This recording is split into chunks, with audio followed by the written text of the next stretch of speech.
morning, everyone. Welcome to Tech Talks with NASSCOM Insights. I am Achyuta Ghosh, Head of Insights at NASSCOM. This year, we released a report in partnership with BCG titled Seizing the ER&D Advantage, Frontiers for 2030. This showcases the transformative forces shaping the ER&D industry and how the industry will look like by 2030. It details out global engineering spend shifts, megatrends shaping the industry, sectors which are leading up to this growth by 2030. In addition, it also gives insights into how India's share in the global sourcing market within ER&D will evolve and includes 9 detailed vertical sector opportunities along with drivers and 25 plus case studies. Today we have with us Snehal Gambhir, partner and director at BCG India, who works extensively in the outsourcing and technology services industry. He will throw more light into these trends and what the future will look like for the engineering services industry. Welcome, Snehal. Thank you, Achyuta. Pleasure to be here. So, Snehal, will get down directly to the questions. Globally, what we have seen is that engineering ER&D spending has really accelerated post-pandemic and is expected to continue to grow to reach around 2.5 to 3.3 trillion by 2030. What are some of the mega trends that are fueling this growth? So, Achyuta, we've called out 5 mega trends in the report that you just highlighted, right? To me, these 5 megatrends are in 2 clear buckets. The first one is what I call the macroeconomic bucket that is driven by 2 main areas. The first being the increasing focus of climate and sustainability that is driving governments and organizations. And the second one is the shaping and the reshaping of the talent pools in light of the aging populations in the predominantly Western ER&D hubs that we've known. The second major sector or major area is macro factors that is driving the prominence of this is around the areas of digital engineering and AI-powered engineering, as well as the fact that there's a large focus on softwareization and a service orientation mindset that is driving a lot of the productization in the industry. If you look at the macroeconomic side, Achyuta, I think what is most important to understand is that with the net zero targets for 2050 that a very large portion of the world has embarked upon, this is driving a huge amount of investment spend, almost 3x around of investment focused on getting to this point. And second, I think on the aging population shift, roughly about 350 million people will be retiring from this pool of talent, predominantly in Western ER&D hubs like that of Germany, the UK, and Japan. All of this really helps drive the reshaping of the ER&D industry and creates an opportunity for both sourcing in general and also predominantly for India. Thanks. I think, Snehal, this was very interesting. A combination of these mega trends are really changing the world. But what does it mean for India? India is ideally positioned as one of the fastest growing economies in the world. It continues to increase its share in the global sourcing market. But what are some of the factors on which sourcing decisions are based, and how is India benefiting from it? Yeah.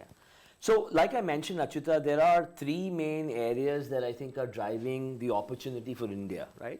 The first is the entire evolving nature of the ER&D industry by itself. The second is what we call the chase for talent. And last but not least is the entire cost dynamics that has always helped India. On the evolving nature of ER&D, I think we've seen a large transformation happen in this area from being very asset heavy to being asset light. And a lot of this is being driven by the digitalization and the softwareization that we see happening in the ER&D industry. What that means is that it allows for a lot of digital talent and focus to come into play for making that an India-centric story. The second part is the talent play, right? I think what we are seeing now is because of the way the ER&D investments are changing, the requirements of talent are also changing.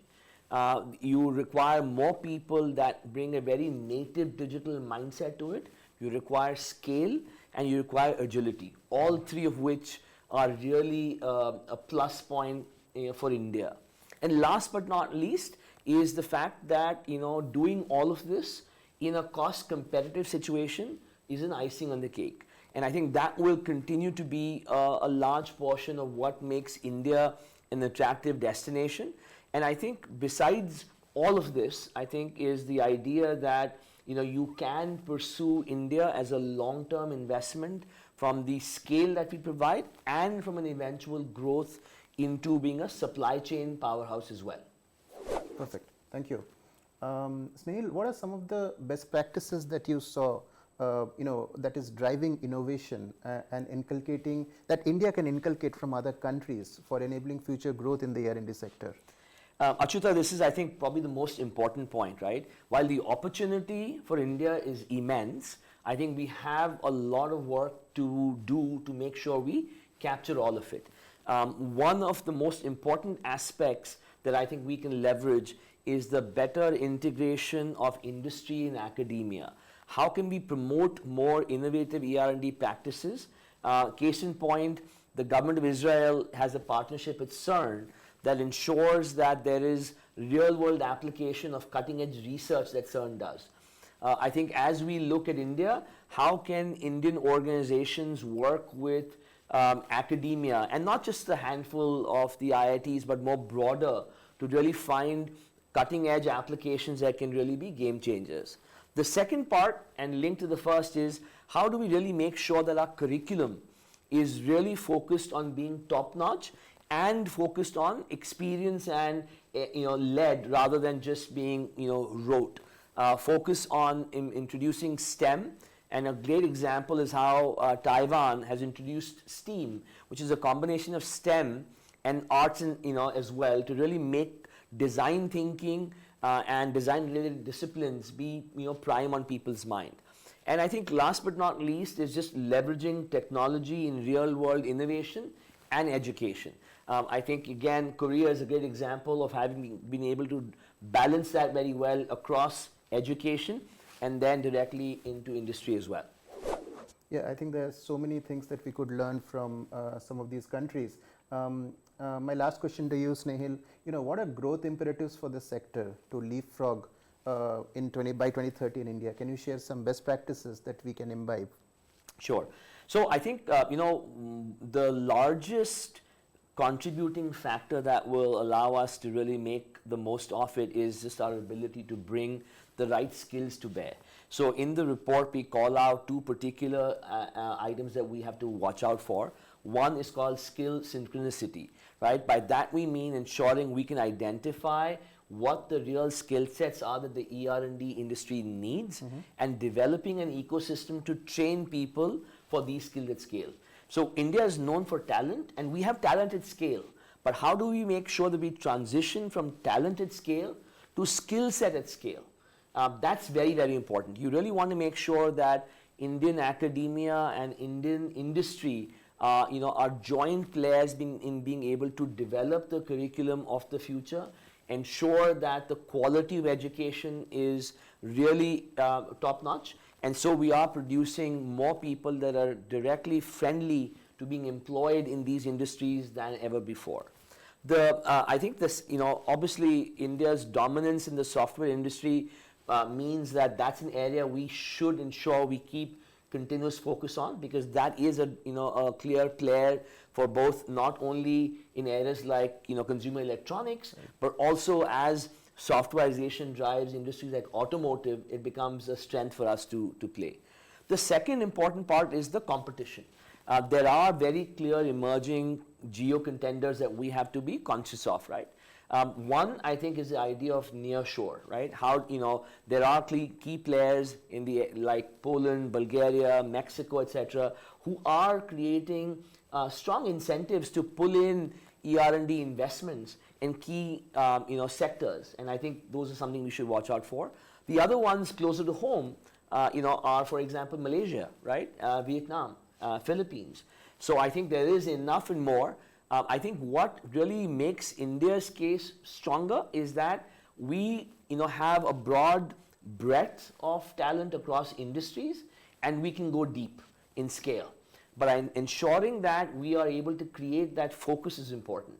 An example that I think your viewers might find interesting is that Finland, for example, focused very heavily on the consumer electronics industry, and they chose to develop advanced skills in sensor and measurement technology, microelectronics, integrated systems, to really become the preferred hub for consumer electronics ER&D. So you have examples of a country taking a very deep focus in a certain area. The advantage we have is we can make many more of these come to bear for India. And I'd urge your viewers and the broader audience to really look at this and say, how does India really make this a success in the years ahead? Thanks, Snehil. Thanks for bringing up the skills point, and that's the reason why the NASSCOM Future Skills program exists, where we work with the industry to train employees and students in the most in-demand skills. And for countries which have this focused on particular areas, good opportunity to partner with them, because we have the people to really support. So thank you, Snehil, for these insights. Viewers, this report is free for download. This was just a snippet of what is there. The download links are in the description box below. Please download it and do share your comments on the video. Thank you.